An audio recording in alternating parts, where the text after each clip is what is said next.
ओम शांति। 5 सितंबर की बाबा की मुरली। आज शिक्षक दिवस है।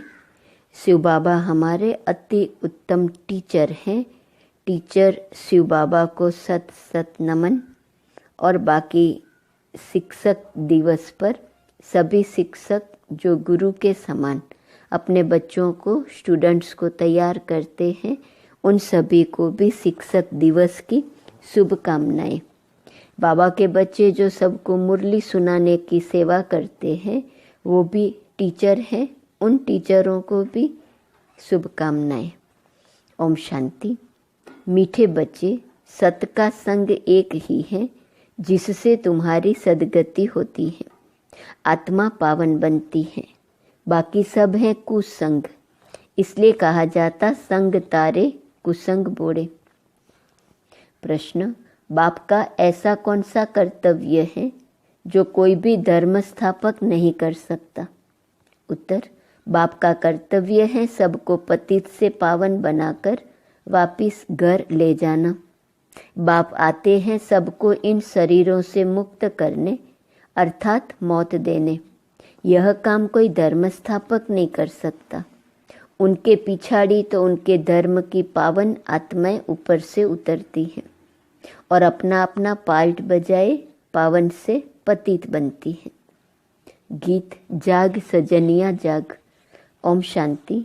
बच्चों ने गीत सुना। किसने सुनाया? साजन ने। सब है सजनिया जिसको भक्तियाँ कहा जाता है। भगवान एक है जिसको भक्त याद करते हैं तो उसको कहा जाता है साजन। भक्त कहने से मेल अथवा फीमेल दोनों उसमें आ जाते हैं तो सब हो गई सीताएं। राम एक हैं, भक्त अनेक हैं, भगवान एक है।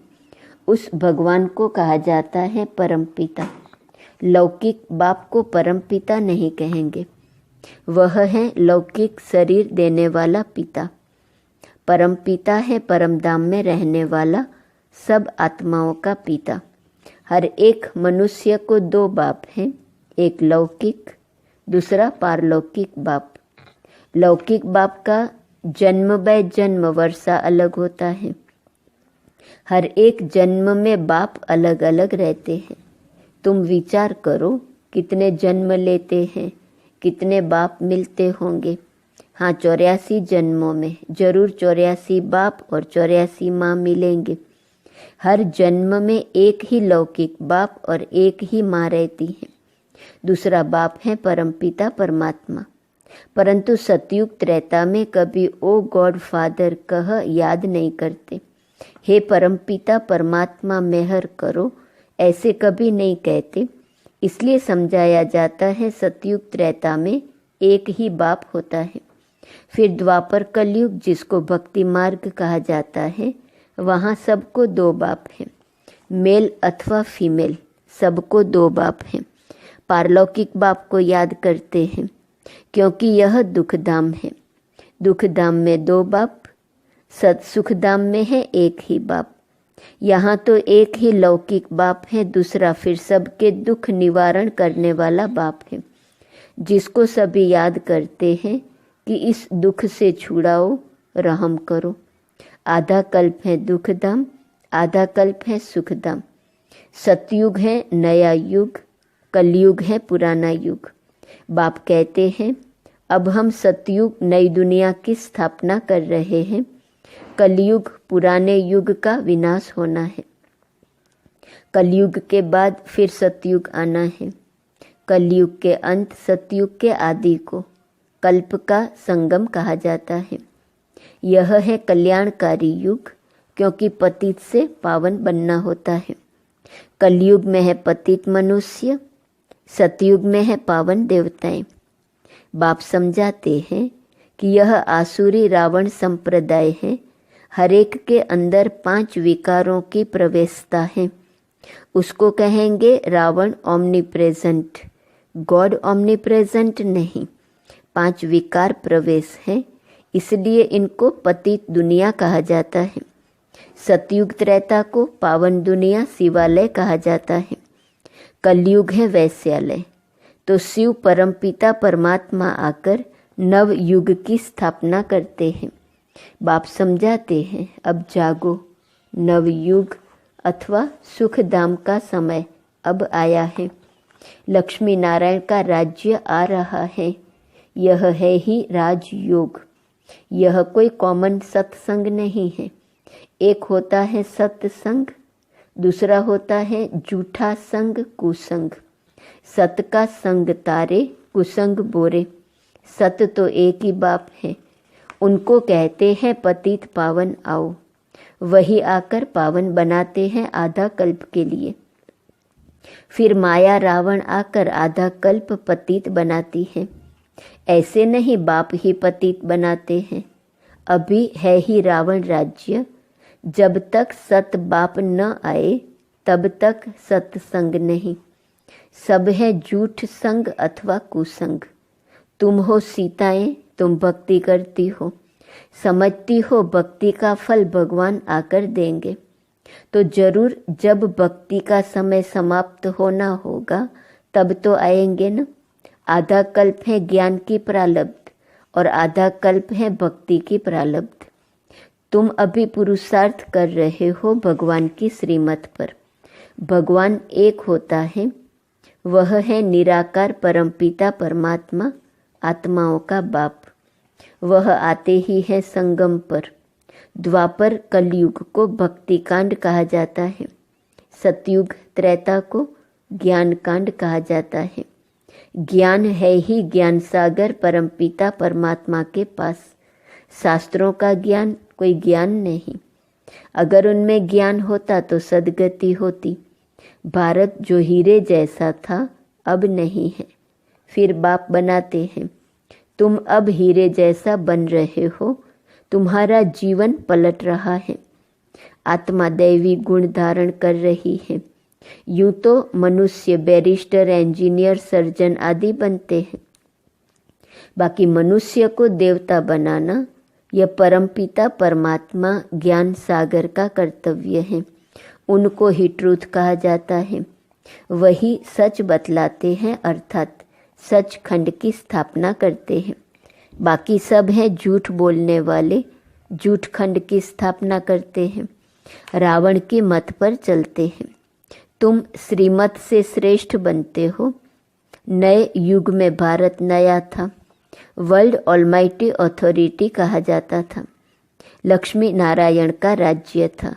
उन्हों को किसने यह राज्य भाग्य दिया?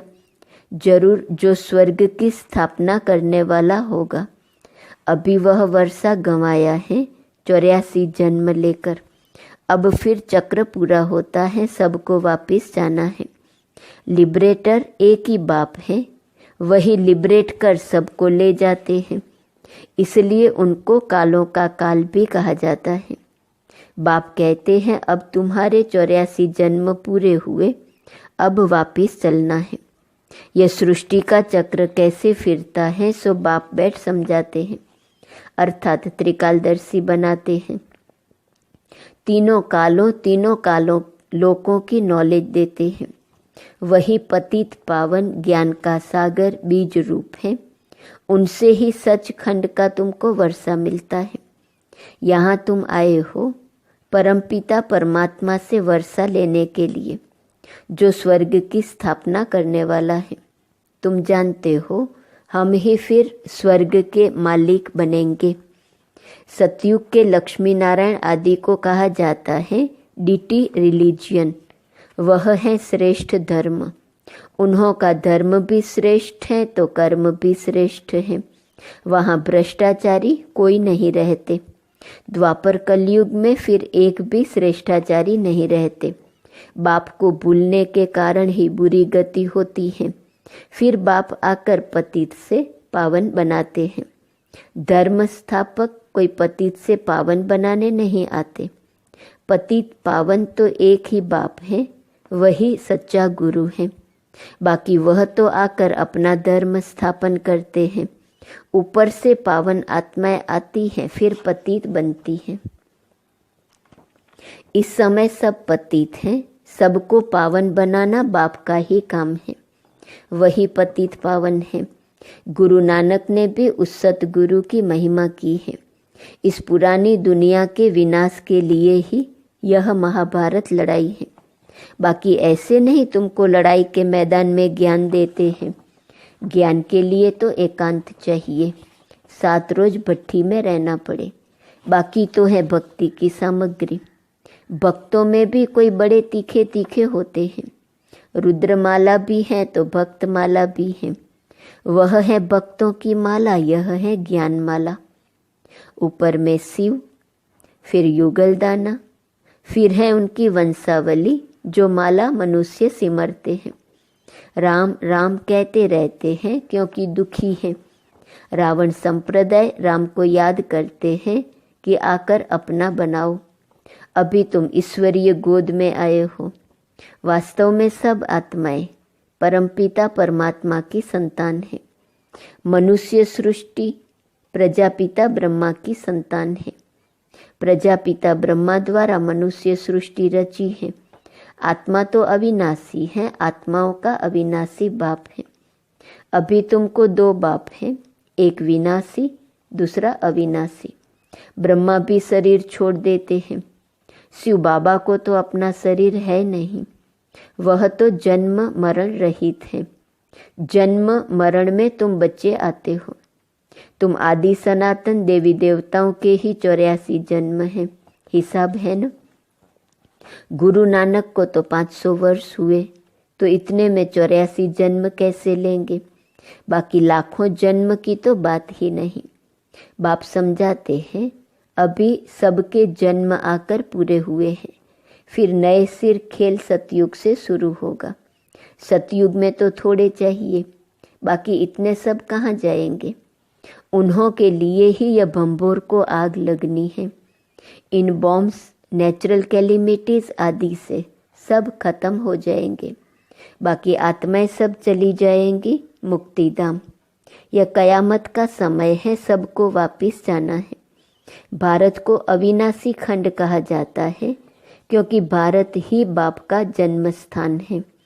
शिव बाबा भारत में ही आते हैं। पतित पावन बाप यहाँ जन्म लेते हैं, तो गोया सभी धर्म वालों के लिए भारत बड़े ते बड़ा तीर्थ स्थान है। इतना भारत का महत्व है, परंतु महत्व को उड़ा दिया है। यह भी ड्रामा का खेल है जो बाप ही आकर समझाते हैं। बाप कहते हैं मैं ही ज्ञान का सागर हूँ। लक्ष्मी नारायण को ज्ञान सागर नहीं कहा जाता। उनमें रचयिता और रचना के आदि मध्य अंत का ज्ञान नहीं है। वह ज्ञान जरूर तुम्हारे में है। तुम ही मनुष्य से देवता बनते हो। तुम यहाँ आते हो पतित से पावन बन, पावन दुनिया का मालिक बनने। बाप आत्माओं से बैठ बात करते हैं। निराकार बाप इनके ऑर्गन्स का लोन लेकर पढ़ाते हैं।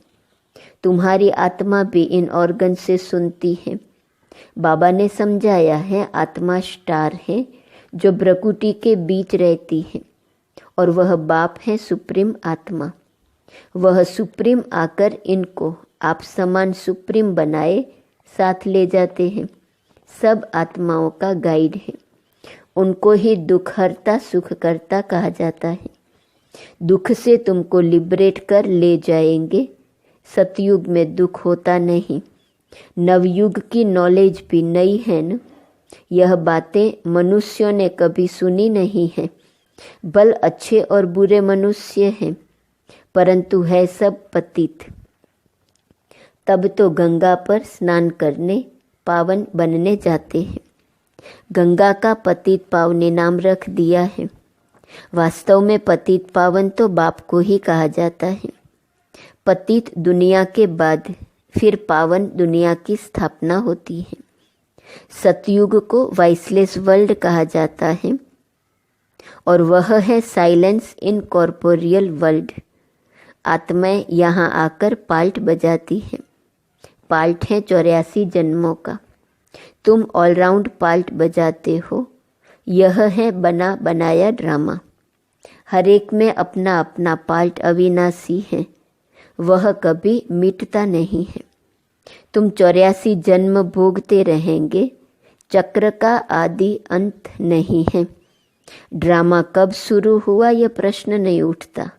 न आदि है न अंत है। सतयुग आदि सत है भी सत, होशी भी सत। इस चक्र को समझने से तुम स्वर्ग के चक्रवर्ती महाराजा महारानी बनते हो। उसको वर्ल्ड ऑलमाइटी अथॉरिटी राज्य कहा जाता है, जो वर्ल्ड ऑलमाइटी बाप से मिलता है। तुम बेहद के बाप से 21 पीढ़ी के लिए सदा सुख का वर्षा पाते हो। बाप को कहा जाता है हेवनली गॉड फादर। हेवन का वर्षा देने वाला बाप कहते हैं, मैं कल्प के संगम युग पर आकर स्वर्ग का वर्षा देता हूँ। जो पुरुषार्थ करेंगे वह सूर्यवंशी राजाई में आएंगे। यह कोई कॉमन सत्संग नहीं, यह है गॉडली यूनिवर्सिटी। भगवानुवाच है न, भगवान पढ़ाकर मनुष्य को देवता बनाते हैं। ऐसा कोई सत्संग नहीं होता जिसमें कहें कि हम मनुष्य से देवता बनाएंगे। अभी तुम बचे नई दुनिया में, देवी देवता पद पाने के लिए पुरुषार्थ कर रहे हो। समझाना चाहिए, दो बाप होते हैं, एक बेहद का बाप, एक हद का। हम बेहद के बाप से वर्षा ले रहे हैं। तुमको भी राय देते हैं, वर्षा लो। श्रेष्ठ ते श्रेष्ठ परमपिता परमात्मा की मत पर चलने से तुम स्वर्ग का मालिक बनेंगे। सच्चा है ही एक बाप, वह आकर पढ़ाते हैं। इनके ऑर्गन्स द्वारा कहते हैं, ब्रह्मा तन से ब्रह्मा मुख वंशावली को वर्षा देता हूँ। ब्रह्मा द्वारा तुमको दादे का वर्षा मिलता है। दादे के वर्षे पर सभी आत्माओं का हक है। लौकिक संबंध में सिर्फ मेल को वर्षा मिलता है। तुम तो आत्माएं हो, सब ब्रदर्स ठहरे। सबको शिव बाबा से वर्षा मिलता है। तुमको दादे से वर्षा मिल रहा है। बाप कहते हैं तो हम तुमको मंदिर लायक बनाते हैं। मनुष्यों में देखो क्रोध कितना है, एक दो का विनाश कर देते हैं। यह है वैश्यालय। शिवालय था सो फिर अब बनना है। परमपिता परमात्मा शिव आकर शिवालय बनाते हैं। वैश्यालय से लिबरेट कर फिर गाइड बन सबको वापिस शिवालय में ले जाते हैं। सभी अपने पुराने शरीरों से मुक्त हो मेरे साथ चलेंगे। अच्छा, मीठे मीठे सिकिलदे बच्चों प्रति माता पिता बाप दादा का याद प्यार और गुड मॉर्निंग। रूहानी बाप की रूहानी बच्चों को नमस्ते। रूहानी बच्चों की रूहानी बाप को नमस्ते नमस्ते नमस्ते। धारणा के लिए मुख्य सार, पहली पॉइंट, दैवी गुण धारण कर स्वयं की जीवन को पलटाना है। सच खंड में चलने के लिए सच्चे बाप से सच्चा रहना है। दूसरी पॉइंट, एक सत बाप के संग में रहना है। मनुष्य से देवता बनने की पढ़ाई अच्छी तरह पढ़कर बेहद का वर्षा लेना है। वरदान, हर एक के स्वभाव संस्कार को जान। टकराने के बजाय सेफ रहने वाले मास्टर नॉलेजफुल भव। कोई भी बात को छोटा या बड़ा करना यह अपनी बुद्धि पर है। जबकि एक दो के स्वभाव संस्कार को जान गए हो तो नॉलेजफुल कभी किसी के स्वभाव संस्कार से टक्कर नहीं खा सकते। जैसे किसको पता है कि यहाँ खड्डा है व पहाड़ है, तो जानने वाला कभी टकराएगा नहीं, किनारा कर लेगा। ऐसे आप भी किनारा करो, अर्थात अपने को सेफ रखो। किसी काम से किनारा नहीं करो, लेकिन अपनी सेफ्टी की शक्ति से दूसरे को भी सेफ करना, यही किनारा करना है। स्लोगन, उड़ती कला का अनुभव करना है तो सदा भाग्य और भाग्य विधाता की स्मृति में रहो। आज का स्वमान, मैं उड़ती कला का अनुभव करने वाली आत्मा हूँ। अव्यक्त इशारे 5 सितंबर। यह युग उड़ती कला का युग है। ब्राह्मणों का कर्तव्य ही उड़ना और उड़ाना है। वास्तविक स्टेज भी उड़ती कला है। उड़ती कला वाला सेकंड में सर्व समस्याएं ऐसे पार करेगा जैसे कुछ हुआ ही नहीं। उसे नीचे की कोई भी चीज डिस्टर्ब नहीं करेंगी, रुकावट नहीं डालेंगी। ओम शांति।